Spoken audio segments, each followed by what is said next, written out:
everyone, welcome back to my channel. Hope everyone's doing really well. If you're new to my channel, welcome. I do a lot of career and personal finance related videos here on my channel, so if that's something of interest to you, then please do subscribe to my channel down below. And if you haven't already, then please do follow me over on my Instagram account as well. I'll just leave it here on the screen. And also, if you are after any one-on-one consulting for career coaching purposes, if you're looking to land your dream job, you need some interview prep, CV help, then be sure to head to my website, successbysanjna.com.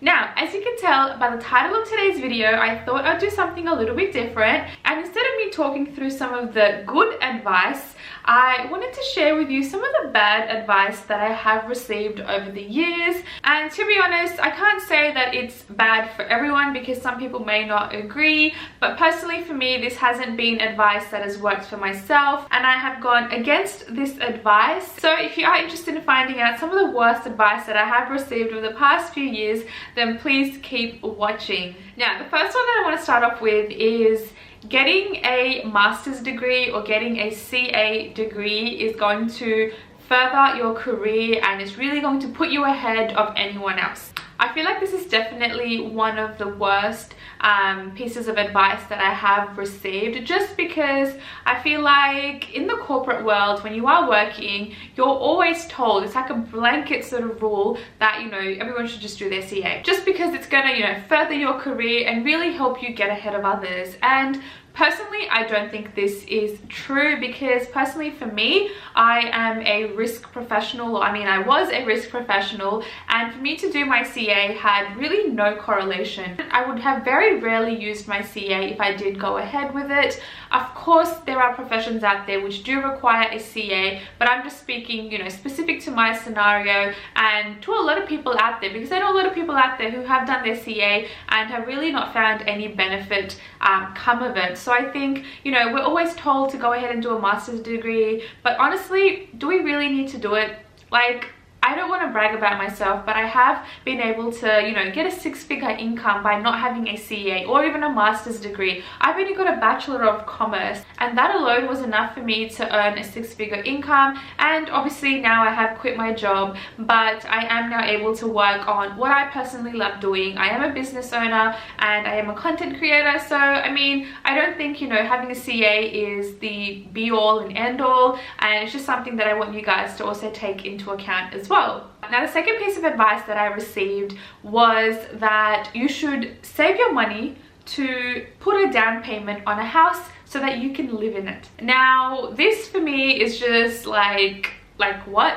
Like, if I was to save my money and say I had, you know, money saved up when I did purchase my first investment at 25, I would not be ready to live in a house. Like, me to just live in a house, owner-occupier, have this, like, you know, $1 million mortgage under my name. I would obviously want to live in a nice place, and obviously I'm assuming that that would cost me over $1 million.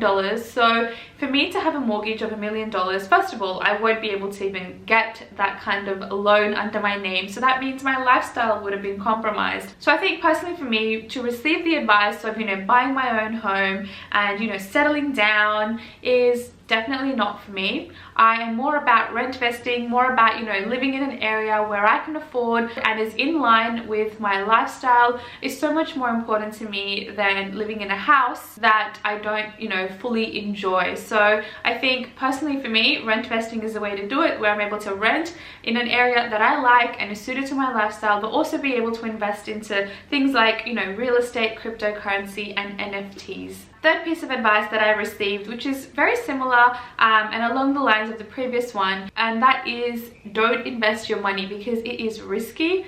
Like, who said it was risky? There are always safe options as well. You are able to, you know, invest in ETFs, which provide you a stable and consistent return at the end of the year.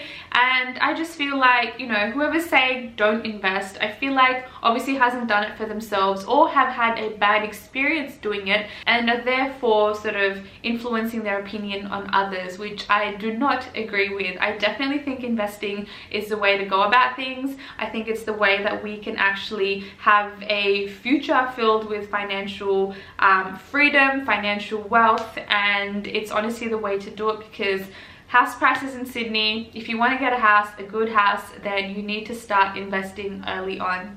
Now, the next piece of advice is an interesting one. I don't want to really say I don't think it's actual advice, but I think who this advice is coming from is my concern, because a lot of people tend to come out with advice and, you know, have their 2 cents and give their opinion about a certain topic when in fact they have no experience doing it for themselves. I just can't understand that. Like, how can you give advice for someone or to someone to say that, you know, for example, you shouldn't invest into real estate? Like have you done it for yourself? Do you even know?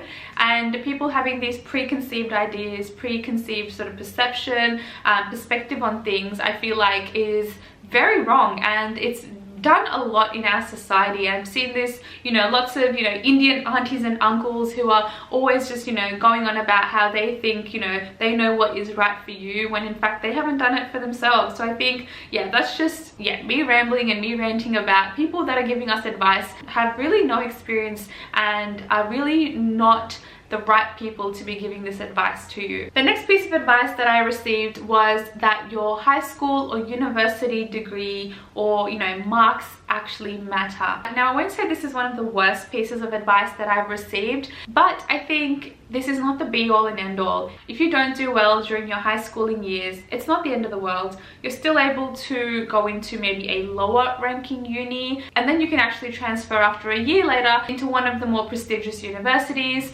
If you don't get the marks that you want, you know, during high school, you are also able to go into TAFE, you're able to get a job, you're able to do, you know, work experience. It's not the end of the world. You are able to still go ahead and, you know, reach for opportunities in your life as well. I know personally for me, after high school, I did not graduate with, you know, an excellent ATAR. I know personally for me, I didn't get the best marks out there, and for me, to be honest, it's not really a concern. I was still able to get into a university, and to be honest, even at university, I don't think I was the brightest student. As you guys have known here on my channel before, I pretty much had a pass average. And to be honest, for me, it's not really a concern because I was using my time wisely. I was getting work experience under my belt because I felt that that was more important in my time. And back then, I just feel like practical experience is far more greater than theoretical experience. It's just that I feel, it's just something that I personally feel very strongly towards.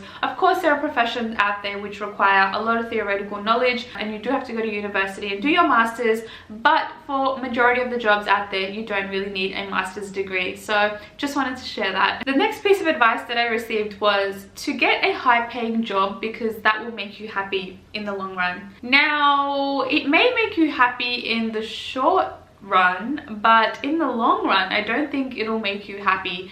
I feel like obviously with a high-paying job, you have more responsibility, you have more pressure, more burden to succeed. If you are obviously looking to move up the corporate ladder, obviously you are going to be paid a lot of money, and that's not going to come easy. You're going to have to work longer hours as well, work overtime, and your personal life may be affected. You may not have that balance, you know, that work-life balance. So personally for me, I think, you know, obviously having a higher paying job, it does have its perks, but it also does have its downsides as well. And I think, you know, you should never really say to someone, or, you know, when parents say, you know, get a high paying job because it's going to make you happy. 9 times out of 10, it's really not going to make you happy, and you're going to start hating them. I think it's very important for us as millennials, we are breaking norms, and I think it's very important for us to express ourselves and do things that actually make us happy, because if we're not happy, then you're going to live a very, very sad lifestyle. And I think working a job that you hate,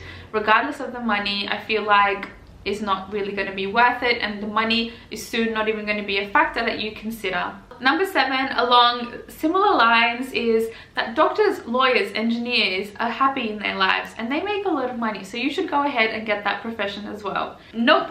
I know so many other professions that make a lot more money than doctors, lawyers, and engineers, and people that are doing these jobs are actually happy in what they do. I've spoken to many doctors out there, many lawyers and engineers, and they say how much they actually hate their job. So I mean, look, there's going to be a lot of people that do really love their job, and I'm not saying that, you know, you should quit your job and do something else. That's not what I'm saying, but I'm just saying be true to yourself. Think about it, like reflect. Are you actually happy with what you're doing? If not, are you doing anything about it? And if you're not, then why not? Because you're going to get into this very sort of negative cycle, very negative mind frame, and it's going to be harder the more you delay it. So I think if you're not happy doing what you're doing, then you need to really step out of it and figure something else out. The next piece of advice that I received, and it's something that I personally went through myself, was that my parents put me into tutoring at a very young age. I think I was in year 3 and I started doing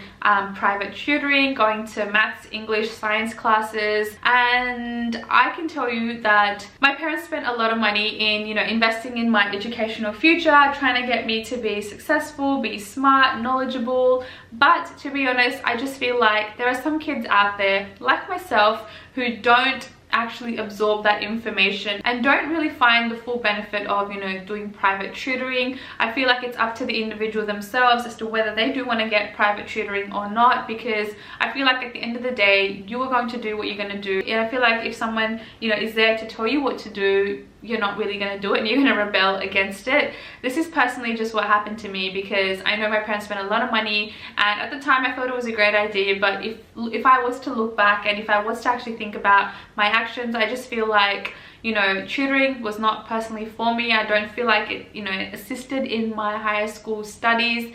And yeah, I think it's really up to the child individually. It's a case-by-case basis, and personally for me, tutoring did not help me at all. The next piece of advice that I received was just keep going, it'll be all right.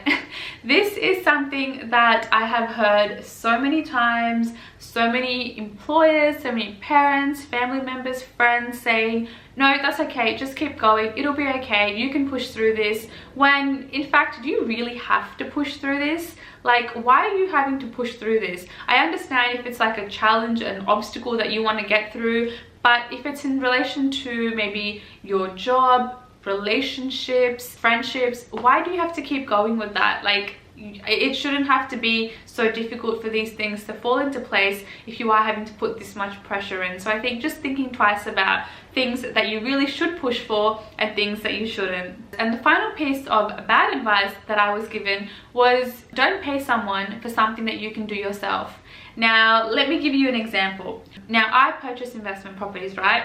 Now, I could have gone ahead and done the research myself. I could have gone out and spent the time to go ahead and find these properties. But would I have had a good result? I don't think so. Actually, I don't actually think I would ever have a good result, because I personally don't know what I'm looking for. I personally don't actually care to look into this information, so I would have done a very half-assed job at researching for my own investment property. And that's why I say leave it to the experts, leave it to people that actually know what they're doing, and think about your time as well. You can't be spending your time doing things that really you have no interest in doing. I think your time is better spent doing things that actually provide value to you. And if we think about it, I just feel like time is such a big asset that we have, and for us to give it away like that, I think is probably not the best decision. I personally have taken this rule on board in my personal life, where I feel like, for example, I have a helping hand that comes in every fortnight. Obviously, because of the pandemic, she's not been able to come through,